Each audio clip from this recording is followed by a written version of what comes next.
j'étais jeune, je me souviens quand je prenais le métro, j'avais tendance à dévisager les gens et je pense que c'est quelque chose qui ressort maintenant. J'ai dû emmagasiner des centaines de visages et j'ai besoin effectivement de réaliser ces visages en terre.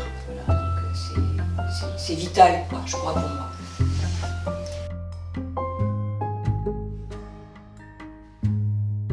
Voilà, j'ai fait beaucoup de métiers entre les deux.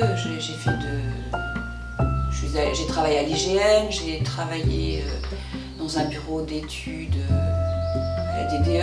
Après, j'ai été conducteur de travaux et voilà. Donc, mais bon, la vie fait qu'on est obligé de travailler.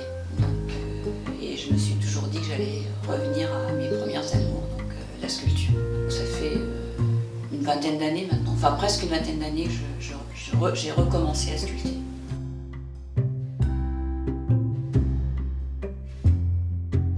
Les premiers 6 mois, j'avoue que j'ai absolument rien fait.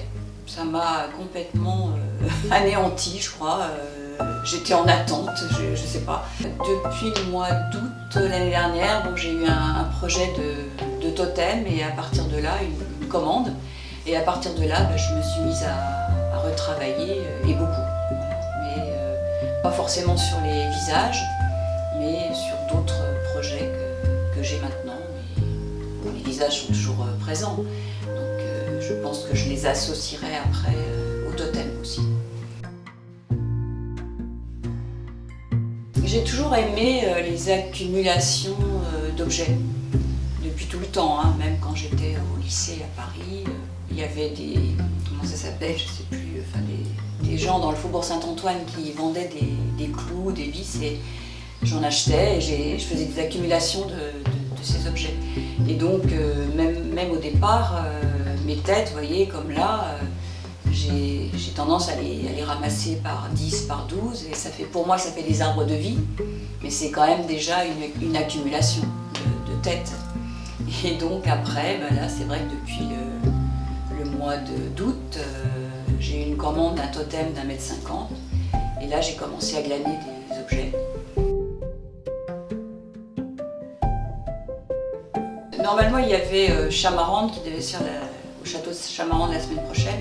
Donc après c'est Émilie-la-Forêt. J'ai aussi un totem qui sera donc à Drouot Live le 20 juin. Et après la prochaine c'est une journée à Saint-Germain-en-Laye. Au mois de juillet, j'ai Senlis. J'ai pas mal de casquettes. Voilà, c'est ça.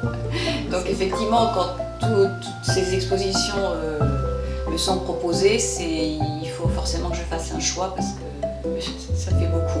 Beaucoup et peut-être à la même date en plus. Moi, merci à Zoomar Paris alors.